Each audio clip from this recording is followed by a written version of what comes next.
너희는 이렇게 기도하라. 오늘 말씀에는 기도에 대한 가르침입니다. 마태복음 6장에는 세 가지의 가르침이 있는데 물론 뒷부분에 또 다른 가르침이 있지만 그것은 구제와 기도와 금식입니다. 그것은 성도들이 어떤 의미에서 자신의 의로움을 드러내는 수단이 될 수가 있는 것이죠.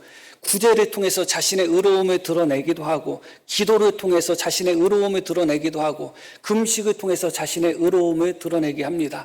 구제와 기도와 금식은 너무너무 귀하고 좋은 것인데 그것을 잘못 사용할 때 구제도 잘못 구제를 하고 금식도 잘못 금식을 하고 기도도 잘못 기도를 하게 된다면 오히려 우리 자신의 의로움만 드러낼 뿐이지 하나님 앞에는 오히려 영광이 되지 않습니다. 그런 의미에서 지난주와 이어지는 말씀인데 특별히 우리가 이렇게 기도를 하던 금식을 하던 혹은 구제를 하던 가장 중요한 것은 사람에게 보이기 위한 목적으로 해서는 안 된다. 우리가 영광을 받기 위한 목적으로 해서는 안 된다는 것입니다. 우리가 영광을 받기 위한 목적으로 사람에게 보이기 위한 목적으로 기도를 한다면 기도는 가장 거룩한 수단임에도 불구하고 하나님이 보시기에는 오히려 가증스러울 수밖에 없는 것이죠. 우리가 영광을 받기 위한 목적으로 우리가 사람에게 보여주기 위한 목적으로 금식을 한다면 금식은 너무너무 귀한 거지만 하나님이 받으시는 금식이 아니죠. 그렇기 때문에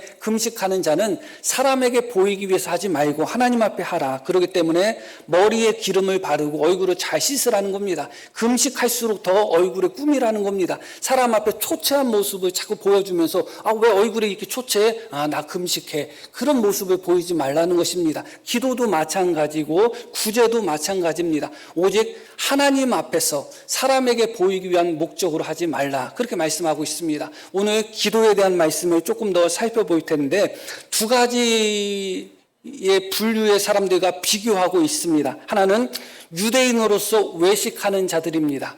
너희는 외식하는 자들처럼 기도하지 말라. 그렇게 말씀하죠. 또 하나는 이방인으로서 중언부언하는 자들입니다. 너희는 이방인처럼 중언부언하지 말라. 그 두 가지를 말씀하고 있습니다. 외식하는 자처럼 사람에게 보이기 위하여 기도하지 말라. 너희 하나님의 자녀인 너희는 그래서는 안 된다.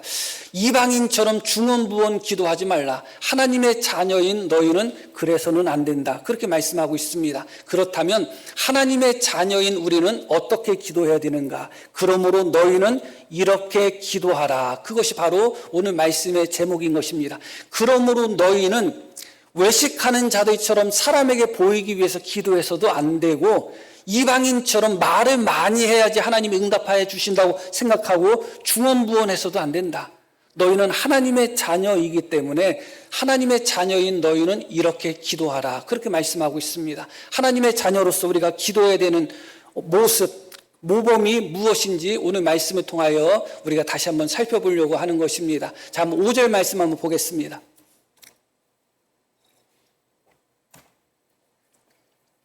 또 너희는 기도할 때에 외식하는 자와 같이 하지 말라. 외식하는 것은 위선자들이고 사람에게 보이기 위하여 기도하는 자죠. 그들은 사람에게 보이려고 회당과 큰 거리 어귀에 서서 기도하기를 좋아하느니라. 내가 진실로 너희에게 이르노니 그들은 자기 상을 이미 받았느니라. 기도는 그 대상이 사람이 아니라 하나님이잖아요. 하나님께 구하는 것이고 하나님께 내 자신을 보여드리는 것입니다. 그런데 많은 사람들이 기도의 방향성, 기도의 대상을 오히려 인간으로 삼는 경우가 많다는 것입니다. 하나님께 상달되기 위하여, 하나님께 보여드리기 위하여 하나님 앞에 구하는 것이 아니라 사람에게 보여주기 위하여, 사람에게 내 자신을 증명하기 위하여, 사람에게 내 자신을 나타나기 위한 수단으로 기도하는 사람들이 많다는 것이죠. 기도의 대상, 기도의 방향성은 언제나 위로 향해야 되는 것이지 아래로 향해서는 안 되는 것입니다. 그런데 많은 유대인들이, 특히 종교 지도자들이, 일반 사람들은 그래도 들었죠. 그런데 종교 지도자들은 자기가 종교 지도자들이고 그런 자기들은 영성이 있고 하나님께 기도하는 사람이라는 모습을 보여주기를 원하는 열망이 있는 것입니다. 숨어서 골방에서 기도를 하면 종교 지도자들이 기도하는지 안 하는지를 알지를 못하는 것입니다. 그렇기 때문에 많은 유대 지도자들은 자기들이 기도하는 종교 지도자들이라는 모습을 보여주기를 원했던 것이죠. 유대인들에게 있어서는 하루 3번의 기도 시간이 있습니다. 그런데 그 기도 시간에 가능하면 성전에 나가서 기도하거나 회당에서 기도를 하게 되는데 뭐 하루에 3번씩 계속 그렇게 할 수 있는 형편이 되지는 못하겠죠. 그러나 회당에 나가서 기도하지 못하고 성전에 나가서 기도하지 못한다 할지라도 그 기도 시간에는 유대인들은 어느 자리에 있든지 기도하게 되어 있습니다. 그런데 이렇게 외식하는 자들은 일부러 기도 시간에 맞춰서 사람들이 많은 곳으로 외출을 하는 것입니다. 그게 외식하는 사람들의 특징인 거죠. 어떻게 하다 보니까 사람들이 많은 곳에 가게 되었고 어떻게 하다 보니까 그 시간이 기도하는 시간이기 때문에 하나님께 기도했다. 그렇다면 외식하는 사람이 아닌 거예요. 그런데 기도 시간에 맞춰서 외출을 하고 기도 시간에 맞춰서 사람들이 많은 곳에 가서 외출을 하고 기도 시간이 되었네 하면서 사람들이 보는 앞에서 사람들이 많은 곳에서 소리내어서 자기가 얼마나 경건하고 얼마나 하나님 앞에 훌륭한 기도의 사람인지 종교인인지 그런 것을 보여주는 모습으로 기도를 한다는 것이죠. 이것은 하나님 앞에 가장 가증한 것이다. 가장 거룩한 수단이고 가장 숭고한 그런 신앙인의 모습으로서의 기도를 뽑을 수가 있는데 그런 거룩한 기도, 하나님 앞에 나아가는 그런 기도조차도 많은 사람들이 자기 자신을 증명하고 나타내는 수단으로 자기가 영광을 받기 위한 수단으로 기도를 사용하는 경우들이 많다는 것입니다. 혹은 이것은 목회자들이 특히 또 잘못하는 또 부분이지만 어떤 부분에 있어서 기도를 하나님 앞에 구하는 것이 아니라 사람에게 들려주기 위하여 사람에게 충고하기 위하여 사람에게 교훈하기 위하여 사람을 비난하기 위하여 그런 수단으로 또 기도를 하는 분도 있습니다. 기도를 통해서 다른 성도를 정죄하거나 기도를 통해서 다른 사람을 가르치는 그런 의미로서 기도하는 분들도 있죠. 이 모든 것들은 하나님 앞에 너무너무 부족한 것입니다. 기도는 언제나 하나님 앞에 드리는 것이고 언제나 하나님 앞에 나아가는 것이 기도이지 그 대상이 사람이 되어서는 안 된다. 그렇기 때문에 예수님은 기도를 할 때 가능하면 사람들이 보는 앞에서 그들에게 너희의 믿음을 너희의 기도를 보여주기 위해서 하지 말고 하나님이 보시도록 은밀한 곳에서 기도하라고 말씀하고 계시죠. 6절 말씀 한번 보겠습니다. 너희는 하나님을 믿는 너희는 외식하는 유대인들은 외식하는 종교 지도자들은 사람에게 보이기 위하여 사람들이 많은 곳에서 사람 앞에서 기도하지만 하나님의 자녀인 하늘 아버지인 그 아버지의 자녀인 너희는 그렇게 기도해서는 안 된다. 너는 기도할 때에 내 골방에 들어가 문을 닫고 은밀한 중에 계신 내 아버지께 기도하라. 은밀한 중에 보시는 내 아버지께서 갚으시리라. 골방에 들어가서 문을 닫아라. 은밀한 중에 계신 내 아버지, 은밀하게 보시는 내 아버지가 내가 은밀한 곳에서 기도하면 너에게 갚아주실 것이다. 사람들이 보는 앞에서 자기를 증명하고 나타나고 자기가 영광받기 위하여 기도하면 사람들이 너에게 칭찬을 할 것이다. 너 기도 잘하는구나. 너 열심히 하는구나. 훌륭하구나. 그러나 은밀한 곳에서 하나님께 기도하면 은밀한 곳에서 보시는 하나님이 갚아주실 것이다. 하나님이 갚아주신다는 것은 하나님이 응답하신다는 것이죠. 사람에게 기도하면 사람이 보는 것에서 기도를 하게 되면 사람의 응답밖에 없습니다. 사람의 응답은 칭찬인 거죠. 그러나 우리는 기도를 사람에게 칭찬받기 위하여 하는 것이 아니잖아요. 하나님 앞에 응답을 받기 위하여 하는 것이잖아요. 그렇기 때문에 가능하면 골방에 들어가서 은밀한 곳에서 하나님 앞에 기도하라. 그렇게 말씀하고 있습니다. 이런 기도의 모습은 예수님의 모습이었죠. 복음서를 찾아보면 예수님이 이렇게 따로 한적한 곳에서 은밀하게 개인적으로 기도하시는 모습들이 참 많이 나와요. 한 절만 한번 찾아보겠습니다. 누가복음 5장. 예수는 물러가사 한적한 곳에서 기도하시니. 물러가서 한적한 곳에서 어떻게 하셨다? 기도하셨다. 주님이 원래 그렇게 기도하셨어요. 언제나 주님은 사람들이 보는 앞에서 기도한 것은 어떤 경우냐? 병을 고치는 경우라든가 아니면 음식을 먹기 전에 감사 기도를 한다든가 그런 정도였지, 다른 경우에는 사람들이 보는 앞에서 주님은 기도의 모습을 보이지 않았습니다. 언제나 따로 한적한 곳에 가셔서 그렇게 기도하셨던 것을 보게 되는 것이죠. 주님께서 직접 모범을 보이셨고 그런 주님께서 직접 교훈하시는 겁니다. 하나님은 은밀한 중에 계시는 하나님이다. 은밀한 중에 보시는 하나님이다. 하나님이 보시도록 하라. 하나님이 들으시도록 하라. 그것이 예수님을 믿는 우리의 첫 번째 기도의 자세인 것이죠. 두 번째는 이방인처럼 중언부언하지 말라고 말씀하고 있습니다. 7절 말씀 한번 보겠습니다. 또 기도할 때에 이방인과 같이 중언부언하지 말라. 중언부언한다는 것은 했던 말 또 하고 말을 많이 하고 그런 것을 의미하죠. 어떤 경우에는 마치 주문처럼 똑같은 것을 계속 외우는 거, 뭐 그런 것들이 많은 종교에 보면 그렇게 똑같은 것을 계속 막 암송하고 반복하는 그런 종교들이 있습니다. 여하튼 이방인처럼 중언부언하지 말라. 외식하는 자처럼 사람에게 보이기 위해서 기도하지 말라. 이방인처럼 중언부언하지 말라. 그들은 말을 많이 하여야 들으실 줄 생각하느니라. 이방인들은 말을 많이 해야지 들으실 거라고 생각한다는 것입니다. 우리말에도 지성이면 감천이라는 말이 있잖아요. 기도를 지성이면 감천으로 생각하는 분들이 있어요.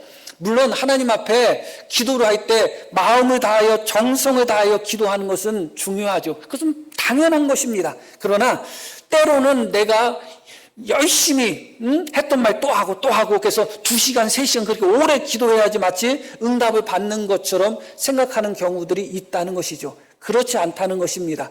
이방인들은 한 분 하나님을 섬기지 않습니다. 우리는 한 분 하나님을 섬깁니다. 그 이야기는 무슨 이야기예요? 우리가 기도할 대상은 한 분 하나님이시라는 것입니다. 이방인들은 아버지 하나님, 아버지 신, 자기가 아버지라고 부르는 신에게 기도하지 않습니다. 그러나 우리는 아버지 하나님께 기도하는 것입니다. 한 분 하나님이시지만 그 한 분 하나님은 아버지 하나님이에요. 그런데 너희가 왜 이방인처럼 말을 많이 해야지 응답받을 거라고 생각하느냐, 그것입니다. 이방인들은 하나의 신, 하나의 우상에게 기도하지 않습니다. 예수님 당시에도 이름이 알려졌던 그 지방에, 그 이방 세계에 이름이 알려진 우상들만 해도 300개가 넘었대요. 엄청나게 많죠. 그리고 우상들은 주특기가 있습니다. 아시는 바와 같이 어떤 질병과 관련된, 치료와 관련된 우상이 있고 어떤 풍요로움과 관련된 우상이 있고 그렇게 각각 주특기가 있습니다. 그렇기 때문에 이방인들은 기도를 할 때 한 분 하나님께 기도하는 것이 아니라 이 우상 저 우상 저 우상 저 우상에게 다 기도하는 겁니다. 하나라도 걸려라, 그런 마음이죠. 그러다 보니까 중언부언하는 거죠. 드라마나 뭐 영화 같은 거 보면 가끔 가다가 어떤 사람이 자기의 간절한 마음이 담겼을 때 하나님, 예수님, 부처님, 공자님 다 찾는 경우가 있죠. 뭐 하나만 걸리면 좋겠다, 그거죠. 그게 이방인들의 기도인 것입니다. 이런 신 저런 신 다 불러대는 겁니다. 하나라도 걸리면 좋으니까. 그러나 우리는 한 분 하나님께 기도하는 것입니다. 그리고 그 한 분 하나님은 우리의 아버지 하나님이십니다. 그리고 우리의 아버지 하나님은 어떤 하나님이신가? 8절 말씀을 보겠습니다. 그러므로 그들을 본받지 말라. 우리 아버지 하나님은 구하기 전에 우리에게 있어야 할 것이 무엇인지를 알고 계시는 아버지다. 그러므로 그들을 본받지 말라. 구하기 전에 너희에게 있어야 할 것을 하나님 너희 아버지께서 아시느니라. 한 분 하나님께 기도하고 그 한 분 하나님은 우리의 아버지 되시고 우리의 아버지 되시는 하나님은 우리가 구하기도 전에 우리에게 무엇이 필요한지를 이미 알고 계신 아버지다. 그런데 어찌 이 신 저 신에게 다 기도하고 하나라도 걸려라 하는 마음으로 기도하면서 그렇게 중언부언하는 이방인처럼 그렇게 기도하느냐. 그렇게 기도하지 말라는 것입니다. 중요한 것은 우리에게는 하나님이 계시는 것이고 하나님은 한 분 하나님이시고 한 분 하나님은 우리의 아버지가 되신다는 겁니다. 우리의 아버지가 되시는 하나님은 우리가 구하기 전에 이미 알고 계시는 하나님이라는 것입니다. 그렇다면 이런 생각도 또 하게 되겠죠. 구하기 전에 이미 알고 계시면 굳이 기도할 필요가 있을까 하는 생각도 한편으로는 하게 돼요. 그런데 예수님은 아버지 하나님이 너희가 구하기도 전에 너희가 필요한 것을 알고 계시니 너희는 기도하지 않아도 된다, 그렇게 말씀하신 것이 아니라 이방인처럼 중언부언하지 말라고 말씀하신 것이죠. 자, 9절 말씀 한번 보겠습니다. 그러므로 너희는 이렇게 기도하라. 다시 8절 말씀 봅니다. 구하기 전에 너희에게 있어야 할 것을 하나님 너희 아버지께서 아신다. 다시 9절. 그러므로 너희는 이렇게 기도하라. 하나님께서 우리가 구하기 전에 아시지만, 그러나 예수님은 우리에게 무엇을 명령하고 계시는 거요? 기도를 명령하고 계시는 겁니다. 하나님께서 알고 계신다고 해서 기도를 하지 말라가 아니라 하나님께서 알고 계신다. 그럼에도 불구하고 너희는 기도하라. 그러면 왜 기도해야 될까요? 하나님께서 이미 알고 계시는데 무엇 때문에 기도해야 될까요? 자, 마태복음 7장에 보면 또 놀라운 또 기도의 약속이 있죠. 마태복음 7장 한번 보겠습니다.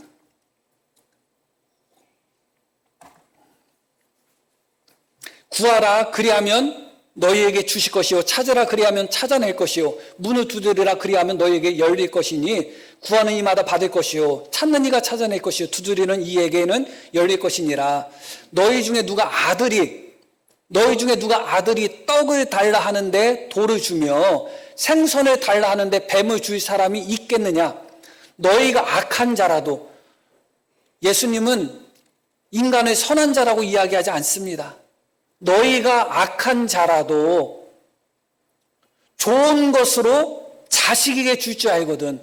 악한 너희도, 탐욕이 가득한 너희도, 이기적인 너희도, 나밖에 모르는 너희도 자식에게는 좋은 것으로 주는 그런 아버지가 아니냐. 땅의 아버지도 그렇다는 겁니다. 그런데 하물며 하늘에 계신 너희 아버지께서 구하는 자에게 좋은 것으로 주시지 않겠느냐.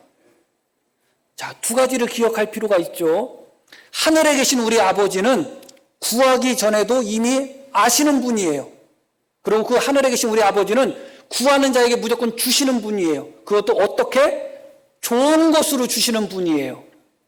그렇다면 반복된 말씀이지만 왜 굳이 우리가 기도를 해야 될까? 구하기 전에도 이미 아시는 하나님, 그리고 우리에게 좋은 것으로 주시는, 더 좋은 것으로 주시는 그런 좋으신 아버지 하나님인데 왜 기도해야 될까를 생각해 볼 필요가 있죠. 그렇다면 여기서 첫 번째 우리가 기억할 것은, 기도의 첫 번째 목적은 내가 하나님 앞에 무엇을 구하여 받는 것이 첫 번째 목적은 아니라는 거예요. 왜냐하면 하나님은 이미 나에게 필요한 것이 무엇인지를 알고 계시고 그 좋은 것을 먼저 주시기를 원하는 분이라는 거죠. 그렇기 때문에 기도는 내가 하나님 앞에 무엇을 얻고자 하는 수단으로 첫 번째 사용되어서는 안 된다는 거예요. 이방인의 기도는 당연히 그런 기도죠. 그러나 우리의 기도는 이미 하나님이 알고 계시고 이미 하나님이 주실 준비가 되었단 말이에요. 그것을 그냥 스위치를 켜듯이 그냥 하나님 주세요 하는 그런 수단으로서 기도를 쓰는가? 물론 그럴 수도 있지만 첫 번째 목적은 그것은 아니다. 그러고 기도를 통해서 하나님께 내가 무엇이 필요한지 하나님 앞에 알려드리는 목적도 엄밀히 따지면 아니에요. 그렇죠? 하나님은 이미 알고 계셔요. 그리고 기도를 통해서 하나님을 설득하거나 움직이는 것도 아니에요. 하나님은 이미 좋은 것으로 주실 준비가 되신 분인데 그 아버지를 내가 설득하거나 내가 움직이거나 그런 수단이 아니죠. 그러나 많은 사람들이 기도를 통해서 마치 기도는 하나님을 설득하는 것처럼, 하나님을 움직이는 것처럼, 하나님을 변화시키는 것처럼 그렇게 생각하는 경향들이 많습니다. 그렇지 않다는 겁니다.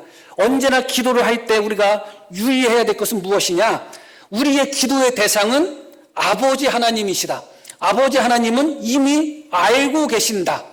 그리고 이미 알고 계신 아버지 하나님은 좋은 것을 우리에게 주시는 좋으신 아버지다. 그것을 먼저 기억하셔야 되겠죠. 그렇다면 예수님을 믿는 사람의 기도는 사실은 하나님을 설득하는 작업도 아니고 하나님께 내 뜻을 아뢰는 작업도 아닙니다.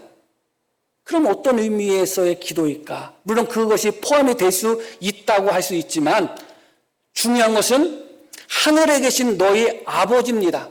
그러면 아버지라는 것은 무엇이 전제되고 있는 거예요? 아들이 전제가 되고 있는 것이죠.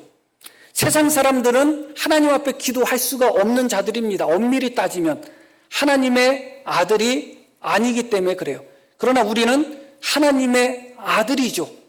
그렇기 때문에 사실은 기도는 하나님을 움직이거나 하나님을 변화시키거나 하나님께 내 뜻을 관철시키는 것이 아니라 기도를 통해서 우리가 참된 하나님의 아들로 우리 자신이 변화되는 과정이에요. 그게 기도입니다. 내가 하나님 앞에 아들로 서 있으면 아들이니까 주시는 거예요.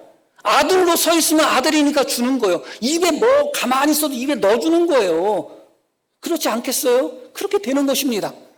그렇기 때문에 하나님을 변화시키는 과정이 아니라 내가 땅의 아들, 땅의 아버지의 아들의 모습에서 하늘 아버지, 하나님 아버지의 온전하심 같은 그런 참된 아들로서 내 자신을 변화시켜 나가고 성장시켜 나가고 다듬어 나가고 발견하는 작업이 기도의 작업인 거예요. 그래서 기도를 통해서 우리는 하나님을 바라보고 하나님 향해서 구하지만 그 과정 속에서 내가 정말 하나님의 아들로서 구하고 있는지, 내가 정말 하나님의 아들의 자리에 서 있는지, 내가 정말 아들로서 하나님 앞에 간구하고 있는지를 먼저 점검해야 되는 것이죠. 그게 기도의 목적 중에 가장 큰 목적이라는 것을 기억할 필요가 있습니다. 그것이 주기도문에서 잘 나와 있습니다. 9절 말씀부터 한번 보겠습니다. 그러므로 너희는 이렇게 기도하라. 하늘에 계신 우리 아버지여, 이름이 거룩히 여김을 받으시오며. 누구의 이름이요? 하나님 아버지, 하늘에 계신 아버지의 이름이 거룩히 여김을 받으시기를 원한다. 이것은 땅의 아들이 구할 수 있는 기도가 아니에요. 땅의 아들로서는 무슨 기도를 하겠어요? 내 이름이 거룩히, 내 이름이 영광받기를 원하겠죠. 그러나 우리가 많은 기도에 있어서 내가 영광받기를 위한 기도를 하고 있어요? 아니면 아버지 하나님이 영광받기를 위하여 기도하고 있어요? 내가 영광받기 위하여 기도하죠. 내가 성공하고 내가 잘되고, 그러면 결국은 우리는 기도하면서 여전히 하늘 아버지의 아들의 모습으로 기도하고 있는 게 아니라 인간 아버지, 땅의 아버지의 아들의 모습으로 기도하고 있는 거예요. 그렇기 때문에 예수님은 주기도문을 통해서 너희는 하늘 아버지의 아들이 돼야 된다. 기도를 통해서 너희가 하늘 아버지의 아들의 모습으로 변해가야 된다는 것을 말씀하고 있는 것입니다. 내 영광을 구하지 않고 하나님의 이름의 영광을 구한다는 것, 하늘 아버지의 아들의 모습이잖아요. 이어지는 말씀도 한번 계속 볼게요. 나라에 임하옵시며, 하나님의 나라가 임하기를 원하는 거잖아요. 내 집을 세우고 내 회사를 크게 세우고, 그 목적이 첫 번째가 아니잖아요. 하나님의 나라가 임하기를 원한다. 하늘 아버지의 아들의 모습이잖아요. 뜻이 하늘에서 이루어진 것 같이 땅에서도 이루어지리이다. 이 뜻은 누구의 뜻이에요? 아버지 하나님의 뜻이잖아요. 하나님 아들의 모습이죠. 땅의 아들의 모습, 인간의 아들의 모습이면 내 뜻이 이루어지기 위하여 기도하지 하나님 아버지의 뜻이 이루어지기 위하여 기도하지 않아요. 그런데 어떻게 해요? 하늘 아버지의 아들로서 하나님의 뜻이 이루어지기를 기도하고 있는 거예요. 이어지는 말씀도 봅니다. 오늘 우리에게 일용할 양식을 주옵시고. 일용할 양식만 구하는 우리 성도님 계셔요? 일용할 양식이 뭐예요? 그날 하루 먹을 양식이에요. 오늘 하루 먹을 양식만 있으면 만족하는 성도님 계시는가요? 안 만족하죠. 땅의 아들의 모습은 일용할 양식을 하나님 앞에 구하지 않아요. 그것 가지고는 안 돼. 앞으로 한 달, 1년 동안 먹을 양식이 있어도 그것 가지고 안 돼. 더 많은 것을 구하는 거예요. 그러나 하늘 아버지, 하나님 아버지의 아들은 일용할 양식만 있어도 되는 거예요. 이게 얼마나 하나님 아들의 모습이에요. 얼마나 멋있는 모습이에요. 계속해서 말씀을 봅니다. 우리가 우리에게 죄 지은 자를 사하여 준 것 같이 우리 죄를 사하여 주옵소서. 나에게 죄 지은 사람이 어떤 사람이든 얼마만큼 나에게 잘못했던 그것이 중요하지 않고 나에게 죄 지은 사람을 내가 용서해 줬으니 나의 죄를 용서해 주십시오. 하늘 아버지의 아들의 모습 아니에요? 땅의 아버지의 아들의 모습은 어떤 모습이에요? 은혜는 잊어도 원수는 잊어버리지 않는 거잖아요. 이어지는 말씀도 계속 보겠습니다. 우리를 시험이 되게 하지 마시옵고 다만 악에서 구하옵소서. 하나님만 온전히 섬기게 해주십시오라, 그런 기도잖아요. 주기도문은 하나부터 열까지 하늘 아버지, 하나님 아버지의 아들로서의 기도예요. 다시 말씀드리면 결국은 기도를 통해서 변화될 대상은 하나님이 아니에요. 기도를 통해서 움직일 대상은 하나님이 아니에요. 기도를 통해서 설득할 대상은 하나님이 아니에요. 기도를 통해서 우리가 하나님 말씀 가운데 내가 설득당해야 되고, 기도를 통해서 내가 하나님의 아들로서 내가 그렇게 하나님을 닮아가고 변해가야 되는 거예요. 그렇기 때문에 기도하라는 겁니다. 아버지는 아들이 필요한 것이 무엇인지를 알고 있어요. 그리고 아버지는 아들에게 좋은 것을 주시기 위하여 준비하고 계셔요. 그런데 그 아버지는 어떤 아버지예요? 하늘 아버지예요. 땅의 아버지가 아니에요. 그렇기 때문에 하늘 아버지에게 응답받고자 원하는, 하나님 아버지에게 응답받고자 원하는 사람은 어떤 아들이 돼야 돼요? 하나님의 아들이 돼야 되는 거예요. 기도는 처음부터 하나님의 아들로서 드리는 기도예요. 그런데 우리의 기도 내용은 어때요? 우리가 드리는 기도 내용의 80, 90%는 땅의 아들로서 구하는 기도 아니겠어요? 하나님 아버지의 아들로서 구하지 않고 있잖아요.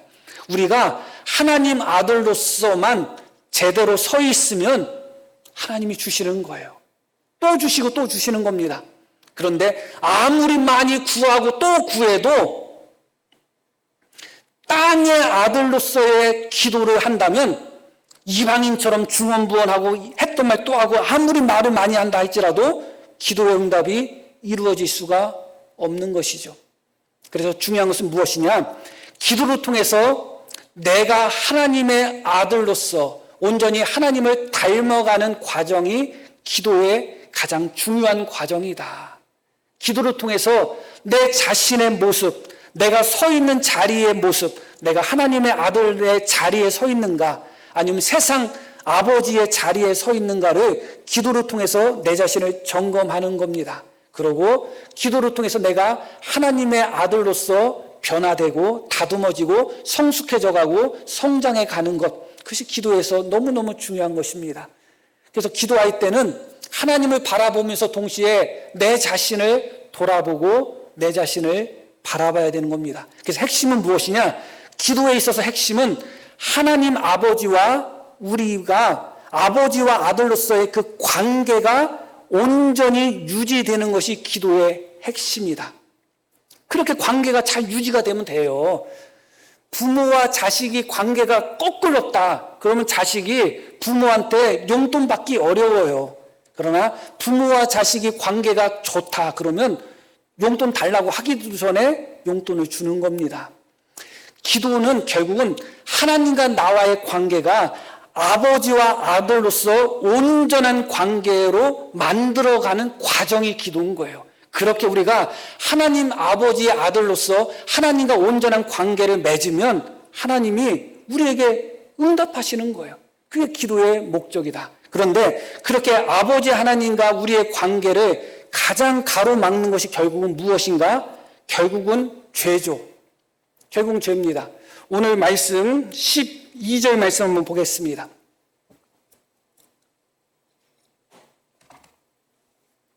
우리가 우리에게 죄 지은 자를 사하여 준 것 같이 우리 죄를 사하여 주옵소서. 죄가 있을 때는 하나님과 우리의 관계가 막힐 수밖에 없잖아요. 이 말씀을 분명하게 우리에게 전달하고 있는 성경 본문이 있습니다. 이사야 59장입니다. 여호와의 손이 짧아 구원하지 못하심도 아니요 귀가 둔하여 듣지 못하심도 아니라 오직 너희 죄악이 너희와 너희 하나님 사이를 갈라 놓았고 너희 죄가 그의 얼굴을 가리어서 너희에게서 듣지 않으시게 함이라. 죄가 우리와 하나님 사이에 있으면 그 죄로 말미암아 하나님의 얼굴을 가리고 하나님의 귀를 막는다는 겁니다. 그래서 우리가 많이 기도하고 많이 구한다 할지라도 하나님이 듣지 않는다는 거예요. 그러니까 아버지와 아들로서 그 관계, 온전한 관계를 가장 현저하게 방해하고 깨트리는 것이 무엇이냐? 그것은 죄라는 것입니다. 부모와 자식 간에도 마찬가지입니다. 사람과의 관계도 결국은 죄로 말미암아 그 관계가 깨지는 것입니다. 하나님과 관계는 더더욱이나 말할 것도 없죠. 그렇기 때문에 이 기도에서 우리의 죄를 하나님 앞에 용서를 구하는 부분이 그래서 등장하는 겁니다. 다시 12절 말씀을 보겠습니다. 우리가 우리에게 죄 지은 자를 사하여 준 것 같이 우리 죄를 사하여 주옵소서. 그런데 이 말씀이 우리에게 주는 충격이 있죠. 우리 죄를 용서하여 주십시오. 그렇게 주님이 가르쳐 주지 않았어요. 주님이 가르쳐 주신 기도의 내용은 뭐냐? 우리가 우리에게 죄 지은 사람을 용서해 줬으니 용서해 준 것처럼 하나님도 우리 죄를 용서해 주십시오. 야, 너무 놀라운 기도를 가르쳐 주시고 있어요. 마치 우리가 하나님 앞에 용서받는 것이 우리가 우리에게 죄 짓고 잘못한 사람을 용서해 주는 것에 비례하는 것처럼, 거기에 딸려오는 것처럼 그렇게 말씀하고 있죠. 신학적인 해석을 할 수밖에 없는 본문이고, 그 부분에 대해서는 오후 시간이 또 우리가 웨스트민스터 신앙고백을 배우고 있는데 오후 시간에 또 공교롭게도 또 이 말씀에 대한 설명이 들어갈 수 있는 그런 가르침이 있습니다. 그때 자세히 말씀을 드릴 텐데, 많은 분들이 이 말씀을 신학적으로, 지나치게 신학적으로 해석하다가 주님의 참뜻을 깨닫지 못하는 경우가 많아요. 주님이 주신 말씀은 이대로예요. 우리가 우리에게 죄 지은 자를 용서해 준 것 같이 우리 죄를 용서하여 주십시오. 주님의 가르침은 이겁니다. 근데 더 놀라운 것이 무엇이냐? 14절, 15절입니다. 예수님이 주기도문을 제자들에게 가르쳐 주시고 나서 사족처럼, 마치 목사가 설교하고 나서 이게 조금 더 중요하다 싶어가지고 마치 사족처럼, 이게 사족이 될 수도 있고 아닐 수도 있는데 덧붙일 때가 있죠. 그런데 예수님이 주기도문을 제자들에게 다 가르쳐 주신 후에 덧붙인 말씀이 있는데 그게 뭐냐? 너희가 사람의 잘못을 용서하면 너희 하늘 아버지께서도 너희 잘못을 용서하시려니와 너희가 사람의 잘못을 용서하지 아니하면 너희 아버지께서도 너희 잘못을 용서하지 아니하시리라. 저는 예전부터 이 말씀을 읽으면서 너무너무 충격을 받았어요. 왜 주님께서 주기도문으로 제자들의 기도를 가르쳐 주시고 마무리로서 왜 이 말씀을 한 번 더 하셨을까? 그만큼 중요하다는 거예요. 그만큼 중요하다는 거예요. 그리고 그만큼 중요한 말씀이 한결같아요. 너희가 사람의 잘못을 용서하면 하나님께서 너희 잘못을 용서할 거다. 너희가 사람의 잘못을 용서하지 않으면 하나님도 너희 잘못을 용서하지 않을 거다. 하나님과 우리 사이, 하나님과 우리가 아버지와 아들로서의 관계를 가로막고 깨트리는 가장 무서운 원인이 죄인데, 죄를 용서받아야지 하나님과 우리 사이의 관계가 회복되고 기도의 응답이 임하게 되는데, 그 죄 용서가 우리가 다른 사람의 죄를 용서한 거에 비례한다니까요. 너무 놀라운 말씀 아니겠어요? 너희가 다른 사람의 죄를 용서 안 하면 하나님도 너희 죄를 용서 안 할 거라고 말씀하고 계시는 겁니다. 마태복음 18장 말씀에도 동일한 말씀이 나와요. 너희가 각각 마음으로부터 형제를 용서하지 아니하면 나의 하늘 아버지께서도 너희에게 이와 같이 할 것이다. 너희가 마음으로 형제를 용서하지 아니하면 하나님도 너희를 용서하지 않겠다 그겁니다. 우리가 하나님 앞에 용서받는 것이 우리가 다른 사람에게 죄를 용서하는 것에 딸려온다는 겁니다. 이게 얼마나 놀라운 거예요. 다시 말씀드리면 하나님 앞에 100번, 1000번 죄를 고백하는 것이 중요한 것이 아니라 우리가 우리에게 잘못한 사람을 용서하는 것이 중요하다는 겁니다. 우리가 우리에게 잘못한 사람을 용서하지 않은 상태에서 하나님 앞에 100번, 1000번 죄 고백을 한다 할지라도 너희가 너희에게 잘못한 자를 용서하지 아니하면 아버지 하나님도 너희 죄를 용서하지 않는다는 겁니다. 우리의 부족함은 어쩌면 하나님 앞에 죄 고백을 안 한 것이 아닐 수도 있어요.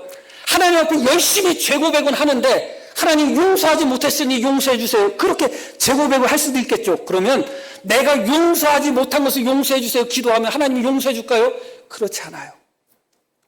100번, 1000번의 죄 고백이 우리 죄를 용서하는 것이 아니라 우리가 우리에게 죄를 범한 자를 용서해 줄 때 하나님이 우리 죄를 용서하신다는 거예요. 그런데 우리는 우리에게 죄 지은 사람을 용서하지 않고 앙심을 품고 미움을 품고 여전히 원망을 품고 증오와 저주를 갖고 그런 상태에서 하나님 나는 죄인이니까 용서해 주세요 하고 하나님께 기도한다면 우리가 아들로서 하나님께 기도한다 할 수 있겠어요? 하나님과 우리의 관계가 아들과 아버지로서 온전한 관계가 맺어졌다고 할 수 있겠어요? 이미 죄로 말미암아 깨져 있는 관계 아니겠어요? 그런데 죄로 말미암아 깨져 있는 이 관계, 우리 죄가 하나님 앞에 용서받는 길, 지름길이 뭐냐? 우리가 형제를 용서하는 것이다. 너무 놀라운 말씀인 거예요. 제가 말씀을 준비하고 전하면서 저는 일부러 본문을 선택하지 않잖아요. 그런데 정말로 성경에 용서에 관한 말씀이 이렇게 많은가? 한편으로는 그렇게 생각하고 한편으로는 성경에 용서에 관한 말씀이 이렇게 많지 않은데도 일부러 말씀을 본문을 선택한 것도 아닌데 이런 말씀이 이렇게 많이 주어지는가? 한편으로는 또 그렇게도 생각해 봤어요. 둘 중에 어떤 것이든 용서해야 되는 숙제를 우리 교회가 가지고 있다고 생각합니다. 더 이상 피해서는 안 된다고 생각해요. 상처라는 것이 있죠. 과일들이 보면 상처를 입어요. 자기가 자기를 상처내지는 않잖아요, 과일이. 그런데 무엇 때문에 부딪히거나 어떻게 해서 과일이 상처가 나면 어떻게 될까요? 상처난 부분이 썩어. 그래서 어떻게 해요? 그 과일 전체를 썩게 만들어요. 처음에는 썩는 과정 속에서 자기만 썩고 그 썩는 것으로 인하여 다른 과일까지도 썩게 만들죠. 상처받는다는 것이 고통스럽죠. 저도 성도님들에게 말로 얘기할 수 없는, 진짜 제가 성도님들에게 이야기하면, 그래서 제가 아는 어떤 분은 나 같으면 목사님 같은 그런 일을 경험하면 나 같으면 못 살 것 같다. 그렇게까지 얘기한 분이 있어요. 제가 얘기를 할 수는 없어요. 얘기는 할 수 없어. 그런데 그 상처를 가만 놔두면 그 상처가 나를 썩게 만든다니까요. 어느 순간에 너 때문에 내가 상처받았는데 그 너 때문에 받은 그 상처를 그대로 나는 상처받았어 하고 그 상처를 그대로 놔두고 용서하지 않고 놔둬버리면 그게 내 마음을 썩게 만들고 내 믿음을 썩게 만들고 내 영혼을 썩게 만들고 나와 관계된 사람을 썩게 만들어요. 너무너무 무서운 거예요. 그대로 내버려 둬서는 안 돼요. 내버려 두시면 나는 언제나 상처받은 사람이고 나는 언제나 피해자고 나는 언제나 고통당하는 사람이라고 그 상처를 그대로 놔두고 그 수치로 그대로 아파하면서 즐기면 은근히 상처를 아파하면서 즐기는 사람이 있거든요. 그러면 우리 영혼이 잘못하면 썩어 들어갈 수밖에 없어요. 마태복음 18장 말씀에 다시 18장 이렇게 말씀이 나오죠. 너희가 각각 마음으로부터 형제를 용서하지 아니하면, 제가 지난주인지 제가 이런 말씀을 드렸어요. 저는 사람이 안 밉다, 이상하게. 그리고 이 말씀을 준비하면서 제 자신을 돌아봤더니 그렇게 다른 사람처럼 사람을 미워하는 것 같지는 않은데 정말 내가 나에게 상처 준 사람을 100% 용서했는가 생각해 보니까 아니었어. 응? 앙금이 남아있는 제 자신을 발견했어요. 용서했다고 생각하고 이해한다고 생각하지만서도 그 사람에 대해서 내가 정말로 100% 용서하고 100% 이해하는 사람의 마음이 아니라 찌꺼기가 남아있는 상태로서 그 사람을 용서한 것이더라고요. 그래서 내가 정말 이 말씀처럼 각각 마음으로부터 내가 정말 다른 사람이 안 밉다고 했는데 정말 100% 안 미운가 가만히 보니까 10% 20% 미워하는 마음이 있어. 안 미워하는 마음이 더 크니까 나는 안 미워한다고 착각했지 10% 20%가 있다니까요. 용서했다고 했는데도 10% 20%가 용서하지 못한 마음이 남아있는 거예요. 목사인 제 자신도 그것이 내 자신을 잡아 삼키고 있는 것을 경험하게 돼요. 정말로 아직도 용서하지 못한 작은 부분, 나도 깨닫지 못한 작은 부분이 내 신앙을 좀먹고 있는 것을 경험하게 돼요. 하물며 100% 용서하지 않고 있다면, 90% 용서하고 있지 않다면, 내 마음에 그 상처를 그대로 놔두고 있다면 그 상처가 결국은 나를 썩게 만듭니다. 너무나 무서운 결과인 거죠. 결론적인 말씀을 드리겠습니다. 마태복음 5장 말씀을 보겠습니다. 그러므로 예물을 제단에 드리려다가 거기서 내 형제에게 원망 들을 만한 일이 있는 것이 생각나거든. 이것은 뭐예요? 내가 잘못한 것입니다. 이어지는 말씀. 예물을 제단 앞에 두고 먼저 가서 형제와 화목하고 그 후에 와서 예물을 드리라. 하나님 앞에 예물을 드릴 때 내가 누군가에게 잘못한 것이 있으면 그 사람에게 먼저 용서를 빌어라. 그러고 하나님 앞에 예물을 드려야지 하나님이 받는다. 기도할 때 누군가가 나에게 잘못한 것이 있는데 내가 그 사람의 죄를 용서하지 않았다면 먼저 그 사람의 죄를 용서해라. 그래야지 하나님이 너의 죄를 용서하고 너의 기도를 들어주신다는 겁니다. 이것은 우리가 피할 수 없는 숙제예요. 피할 수 없는 숙제. 내가 누구에게 잘못을 했다. 용서를 구하지 아니하면 하나님과 나와의 관계가 회복이 안 됩니다. 누군가가 나에게 잘못했는데 내가 그를 용서하지 않으면 하나님과 나와의 관계가 회복되지 않습니다. 그게 내 개인의 문제일 수도 있고 교회 전체의 문제일 수도 있어요. 상처받은 거 아프죠. 성도님들과 똑같은 상처가 아니지만 저도 말씀드렸듯이 입으로 표현할 수 없는 상처가 있습니다. 그것을 내가 하나님 앞에 오히려 회개하고 그 사람을 용서했다고 하지만 남아있는 10%, 20%가 목사인 제 자신의 제 영혼을 잠식해 가고 있는 것을 지금도 저는 경험하고 있습니다. 하물며 여전히 우리 마음속에 용서하지 않고 미워하는 그 상처, 미움이 그대로 남아있다면 그것이 한두 성도의 문제가 아니라 교회 전체적인 문제라면 결국은 그 상처가 부패하게 되고 그것이 결국은 드러나게 되는 것입니다. 해결해야 되는 숙제가 각자가 있을 것입니다.